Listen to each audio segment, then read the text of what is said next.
माना जाता है कि पहले के समय में एक प्रथा थी जिसमें किसी औरत का पति मर जाता था तो उसे विधवा कहा जाता था और उसके चेहरे को देखने पर अपशगुन माना जाता था।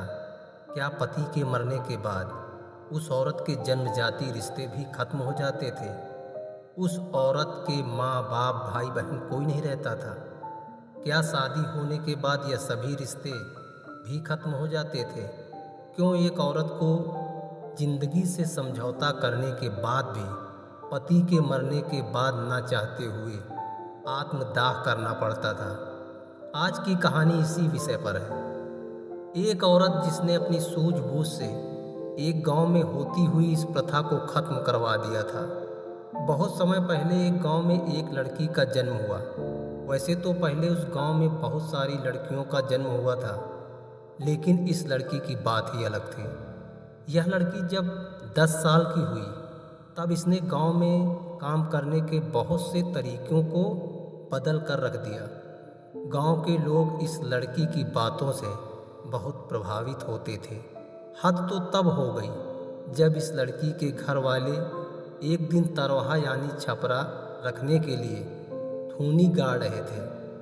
तब इस लड़की ने अपने घर वालों से कहा, तुम लोग बेमतलब में परेशान होते हो। महीने 2 महीने में यह लकड़ी की थूनियाँ फिर से खराब हो जाएंगी। लाओ मैं मिट्टी की थूनियाँ बना देती हूँ। उस लड़की ने मिट्टी के खंभे खड़े कर दिए और उन खंभों पर छपरा रख दिया गया। धीरे धीरे इसी तरह के खंभे पूरे गांव ने बना लिया। मिट्टी के खंभे और मिट्टी की दीवारें। इस तरह से उस लड़की के कामों के चलते पूरे गांव वालों ने उस लड़की का नाम बदलकर नाम ही रख दिया बदलावती। जब यह लड़की शादी के योग्य हुई तब वहीं पास के गांव में एक अच्छा लड़का देखकर घर वालों ने उस लड़की की शादी कर दी। शादी के कुछ दिनों बाद किसी कारण से उस लड़की का पति मर गया। जब उसका पति मर गया तो गांव की सभी औरतों ने उस लड़की से कहा, अब तुम्हें अपने पति की चिता के साथ जलना होगा। इस बात का विरोध करते हुए उस लड़की ने कहा, यह कहाँ का नियम है? अगर किसी औरत का पति मरता है तो औरत को भी अपने पति के साथ जिंदा जलना पड़ता है, और जब कोई औरत मर जाती है तो आदमी दूसरी शादी कर लेता है और आराम से अपनी जिंदगी जीता है। यह कौन सा नियम है? उस लड़की ने इस बात को अपने माता पिता से कहा तो उन लोगों ने कहा, बिटिया अब तुम पराए घर की हो गई हो और यह प्रथा भी है। तब उस लड़की ने अपने माता पिता से कहा, यह तो और अच्छी बात है। 12 साल आप लोगों ने मुझे अपने घर पर पाला और 4 दिन में मैं पराई हो गई, दूसरे की घर की हो गई। यह तो आपकी अच्छी जिम्मेदारी है। दूसरे दिन मिट्टी होनी थी। रात को इस तरह की बातें हो रही थी। गांव की कई औरतें उस लड़की को ताक कर बैठी थी। वह लड़की अगर कहीं जाती तो 4-5 औरतें उसके साथ जाती। जब आधी रात बीत गई तब सबको हल्की हल्की नींद आने लगी। सब थोड़ी थोड़ी झपकी ले रहे थे। उस लड़की ने सोचा, मौका तो अच्छा है, चलो यहाँ से भाग चलते हैं। अब 12 साल की लड़की लड़की ही रहेगी, शादी कर देने से औरत तो नहीं बन जाएगी। वह लड़की वहाँ से अपनी जान बचाने के लिए भाग गई।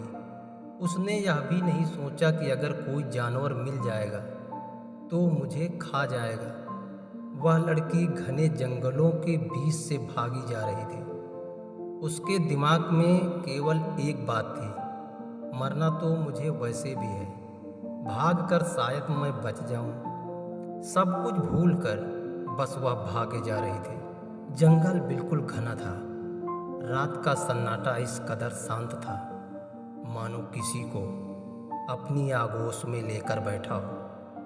लेकिन वह 12 साल की लड़की सन्नाटे को चीरती हुई आगे बढ़ रही थी। तभी उसका पैर फिसल गया और वह गहरी खाई में चली गई। इधर सुबह होने के बाद सभी औरतें उस लड़की को गांव के बाहर चारों तरफ देख लिया, लेकिन वह कहीं नहीं मिली। तब उस लड़की के ससुराल वालों ने अपने बेटे का अंतिम संस्कार कर दिया, लेकिन गांव के मुखिया ने कहा, अगर कहीं वह लड़की मिल जाए तो उसे भी जिंदा जला देना। कई दिनों तक उस गांव के लोग उस लड़की के घर जाते थे उसे देखने, शायद वह लड़की छिपकर अपने घर में रह रही हो, लेकिन वह कभी किसी को नहीं दिखी। धीरे धीरे काफ़ी समय बीत गया। लगभग गांव के सभी लोग उस बात को भूल गए थे। पैर फिसलने के बाद वह लड़की पानी से भरे हुए तालाब में गिर पड़ी, इसलिए उसे ज़्यादा चोटें नहीं आई। सूरज आसमान में चढ़ चुका था, इसलिए सूरज की किरणों की परछाई जंगल को भयावह बना रही थी। लेकिन बदलावती की आदत थी हर स्थिति को बदलकर अपने अनुकूल बनाना। बदलावती ने उसी तालाब के किनारे पेड़ों की लकड़ियों से अपने लिए एक सुरक्षित और मजबूत घर बना लिया और वहीं तालाब के किनारे अपना जीवन बिताने लगे। काफ़ी समय बाद बदलावती सब कुछ भूल गई थी। फिर एक दिन तालाब के किनारे तट पर बदलावती खड़ी थी। तभी बदलावती ने तालाब के पानी में खुद को देखा और देखकर बदलावती खुद पर मोहित हो गई और मन में सोचने लगी, क्या मैं इतनी सुंदर हूँ? बदलावती ने जब अपने पूरे शरीर को तालाब के पानी में देखा तो बदलावती शर्मा गई और शर्मा कर अपने दोनों हाथों को अपने सीने पर रख लिया। बदलावती की 16 की उम्र वहाँ के पेड़ों को लुभा रही थी। बदलावती ज़्यादातर वहाँ के पेड़ों की डालियों से खेला करती थी। एक दिन सूरज को ढलते हुए बदलावती देख रही थी। तभी बदलावती के मन में एक ख्याल आया, एक दिन मेरा जीवन और मेरी सुंदरता भी सूरज की रोशनी की तरह खत्म हो जाएगी। क्यों ना इस जीवन को किसी काम में लगा दिया जाए। परिवर्तन अक्सर कुर्बानी मांगती है। अगर मैं इस प्रथा को बदल दूं कि पति के मरने के बाद पत्नी भी अपने पति के साथ अपने शरीर का त्याग करेगी, तो मेरा जीवन धन्य हो जाएगा और बहुत सारी औरतों की जान बच जाएगी। बदलावती इस बारे में सोचने लगी, पर मैं यह कैसे कर सकती हूँ? मैं अकेली इतने पुराने नियम को कैसे बदल पाऊंगी? मेरी बात सुनेगा कौन? काफ़ी देर सोचने के बाद भी बदलावती के दिमाग में कुछ नहीं आ रहा था। मैं क्या करूं, कैसे करूं? तभी बदलावती की अंतर आत्मा ने कहा, बदलावती तू कुछ भी कर सकती है। तेरे साथ कोई नहीं तो ना सही, तेरा यह सुंदर शरीर ही काफ़ी है इस प्रथा को बदलने के लिए। बस तू एक अच्छी योजना बना ले। फिर बदलावती मन में विचार करने लगी, इसका मतलब मुझे अपने इस शरीर को दांव पर लगाना पड़ेगा। हाँ, तू अपने इस शरीर को हथियार बना ले, फिर देख तेरी बात सभी मानेंगे। लेकिन यह तो गलत है। गलत कुछ भी नहीं है बदलावती, तेरी वजह से यह समाज तो बदल जाएगा। और तू सोच, कितनी औरतों की जान बच जाएगी। यह शरीर तो वैसे भी एक दिन मिट जाएगा। क्या करेगी तू इस शरीर का? कुर्बान कर दे तू अपने इस शरीर को समाज की घटिया प्रथा पर। आज तुझे यह अच्छा नहीं लग रहा है, लेकिन एक दिन तुझे अपने इस जीवन पर गर्व होगा। किसी अच्छे कार्य के लिए किया गया कोई भी काम गलत नहीं होता, बशर्ते वह काम एक सीमा में रहना चाहिए। बहुत सोचने समझने के बाद बदलावती ने निर्णय ले लिया, अब मुझे क्या करना है। बदलावती अपने स्थान से उठी और 4 साल बाद अपने पैरों के निशान को समझते हुए जंगल से बाहर निकलने लगी। बदलावती की खूबसूरती देखने लायक थी। जब बदलावती जंगल से बाहर निकल रही थी तब बदलावती की कमर और बदलावती के वक्षस्थल मानो वादियों में कहर ढा रहे हों। 10-12 घंटे चलने के बाद बदलावती जंगल के बाहर निकली और एक गहरी लंबी सांस ली। जंगल से कुछ दूरी पर था वही गांव जहां पर बदलावती की शादी हुई थी। सूरज ढल गया था, पेड़ों की परछाइयां रास्ते पर पड़ने लगी थी। बदलावती ने सोचा, अंधेरा होने से पहले अगर किसी घर में रहने को मिल जाएगा तो अच्छा रहेगा। बदलावती गांव में पहुंचकर गांव में सबसे पहले जो घर मिला उसी घर में गई। बदलावती जब उस घर के अंदर गई तब बदलावती ने देखा एक बूढ़ी दादी चूल्हे में लकड़ी लगाकर उसे जलाने की कोशिश कर रही थी। लेकिन बूढ़ी दादी इतनी बूढ़ी थी कि थोड़ी थोड़ी देर में उनके हाथ भी कांप जाते थे। फिर भी वह बूढ़ी दादी मिट्टी के बर्तन में किसी तरह आटा गूंथ रही थी। बदलावती ने धीरे से कहा, अम्मा, क्या मुझे भी एक रोटी मिलेगी? अम्मा ने बड़े सरल भाव में कहा, हाँ बिटिया, उसी के लिए तो बना रही हूँ। बूढ़ी दादी की आवाज़ में इतना प्रेम सुनकर बदलावती खुद को रोक नहीं पाई और जाकर बूढ़ी दादी के गले से लिपट गई। फिर भी बूढ़ी दादी ने बदलावती से नहीं पूछा, बिटिया तुम कौन हो? फिर भी दादी ने यही कहा, आओ बिटिया बैठो, मैं रोटी बना लूँ फिर तुम्हें देती हूँ। रोटी बनाने के बाद दादी के पास जो कुछ था सिरका अचार लाकर रख दिया। उसके बाद कहा, लो बिटिया, तुमको जो खाना है खा लो। दादी और बदलावती ने जब रोटी खा लिया तब बदलावती ने कहा, अम्मा, आप गांव से इतनी दूर वो भी अकेले क्यों रहती हैं?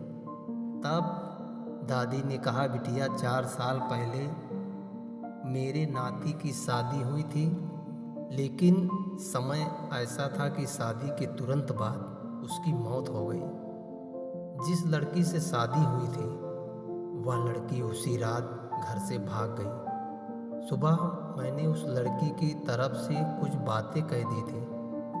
तब से सभी को ऐसा लग रहा है कि मैंने उस लड़की को भगाया है। तभी से गांव वालों ने मुझे गांव से बाहर निकाल दिया और मैं यहाँ अकेली रहने लगी। बदलावती ने कहा, अम्मा, कोई बात नहीं, आप अकेली कहाँ हैं? मैं भी तो आपके साथ हूँ। दादी ने कहा, हाँ बिटिया, तुम तो हो। उसके बाद दादी सो गई, लेकिन बदलावती अपने काम को अंजाम देने के लिए घर से बाहर निकली और गांव की तरफ चल दिया। गांव में पहुंचकर बदलावती ने देखा लगभग सभी घरों के दीपक बुझ चुके हैं, लेकिन चंद्रमा की चांदनी चारों तरफ बिखरी हुई थी। बदलावती चाहती थी कि किसी पुरुष की नज़र मुझ पर पड़े, इसलिए बदलावती गांव की गलियों में घूम रही थी। तभी एक आदमी की नज़र बदलावती के चेहरे पर पड़ी, लेकिन उस आदमी को विश्वास नहीं हो रहा था कि यह कोई औरत हो सकती है। उस आदमी ने कई जगह किताबों में पढ़ा था कि रात को कई तरह की आत्माएं सुंदर स्त्री का रूप धारण करके घूमती हैं और अगर कोई आदमी उनके जाल में फंस जाता है तो उसकी मौत भी हो जाती है। उस आदमी को इस बात का भय था, कहीं यह औरत कोई भूतनी तो नहीं, मैं भी फंस जाऊंगा। लेकिन वह आदमी बदलावती के चेहरे को नहीं भूल पा रहा था। किसी तरह वह आदमी हिम्मत करके घर से बाहर निकला और छिपकर बदलावती के पीछे चलने लगा। जब बदलावती को एहसास हुआ कि कोई मेरा पीछा कर रहा है, तब बदलावती गांव से वापस चली गई और जाकर दादी के बगल में लेट गई। उस आदमी ने काफ़ी दूर तक बदलावती का पीछा किया, फिर सोचा यह औरत अगर गांव की होती तो यह गांव से इतनी दूर नहीं आती। यह जरूर कोई साया है जो मुझे विचलित कर रहा है, नहीं तो इतनी सुंदर औरतें कहाँ होती हैं। वह आदमी वहीं से वापस आकर अपने बिस्तर पर लेट गया। जब सुबह वह आदमी उठा तब उसकी आंखों में वही चेहरा घूम रहा था। वह बार बार अपने मन को समझा रहा था, इतनी सुंदर औरतें कहाँ होती हैं यार, वह मेरा वहम था। लाख समझाने के बाद भी उस आदमी ने बदलावती के चेहरे को अपने मन से निकाल नहीं पाया। तब वह आदमी उसी रास्ते पर चल पड़ा जिस रास्ते से बदलावती वापस गई थी। जब उस आदमी ने बदलावती को दादी के घर पर देखा तब वह खंभे की तरह बुत बनकर खड़ा रह गया। उस आदमी की आंखें अपनी पलकों को भूल गई और वह आदमी अपनी मर्यादा भूल गया। जब दादी ने उस आदमी को देखा तब दादी ने कहा, क्या बात है, क्या ताक रहे हो? उस आदमी ने हड़बड़ाते हुए कहा, कुछ नहीं दादी, मैं तो ऐसे ही आ गया था। दादी ने कहा, हाँ वह तो पता है कि तुम ऐसे ही आए होगे, इतनी बूढ़ी हो गई हूँ, इतने दिनों से यही सब देखती आ रही हूँ। आँखों से पता चल जाता है कि सामने वाला क्या चाहता है।